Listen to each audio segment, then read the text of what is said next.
Danny für smarttrade.de hier heute mit einem Blick auf ein Mikrofon, mit dem ich genau dieses Video auch schon einspreche. Wir haben hier das Meteor Mic, ein Einsteigermikrofon für um die 50 € und das schauen wir uns jetzt mal näher an, zumindest im ersten Unboxing.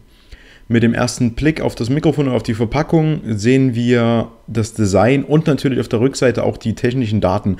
Ein 25 mm Kondensatormikrofon mit USB-Anschluss bekommen wir hier geliefert. Wie schon erwähnt, der Preis liegt so um die 50 €. Also ein guter Einstieg eigentlich in die Welt, wenn man Videos und so weiter mit besserem Ton unterlegen will.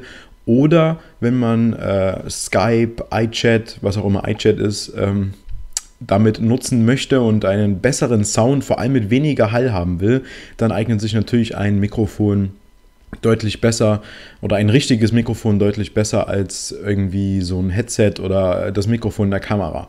Schauen wir mal in die Verpackung hinein. Da finden wir natürlich das Mikrofon ganz vorne dran und der erste Blick ist natürlich schon mal wunderhübsch. Das Gerät ist komplett aus Metall, fühlt sich auch so an. Bei uns jetzt frisch aus der DHL-Packung quasi raus.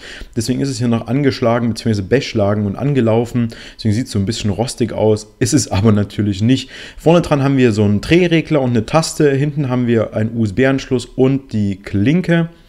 USB-Anschluss bzw. die Klinke natürlich für den Audioausgang. Also wir können ein Mikrofon, einen Kopfhörer anschließen und der USB-Anschluss zur Aufnahme. Unten dran haben wir noch ein Gewinde. Also wir können das Mikrofon, das Samsung Meteor Mic, auch auf ein Stativ schließen bzw. auf ein Stativ aufdrehen und es halt anders positionieren. Noch in der Verpackung sind ein paar Anleitungen und so weiter und natürlich das entsprechende USB-Kabel. Es ist ein Mini-USB-Kabel und ist relativ lang. Ich habe das jetzt hier auch inzwischen schon ausgepackt nach dem Video und es ist wirklich relativ lang. Dann haben wir hier noch, wie gesagt, Anleitung und eine Garantiekarte, also Zeug, was wir eigentlich nicht brauchen, denn das Mikrofon per USB anschließen und es sollte sofort funktionieren. Das Design, wie gesagt, es sieht wunderschön aus, es ist relativ klein, also nimmt auf dem Schreibtisch nicht zu viel Platz weg und hat, wie gesagt, einen wunderschönen Look, da es komplett aus Metall ist, sich auch gut anfühlt, obwohl man das Mikrofon natürlich nicht so viel in der Hand hat.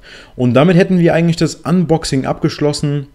Wir werden sicherlich dazu später noch berichten, wie sich das Mikrofon im Alltag schlägt und natürlich bei uns in den Videos.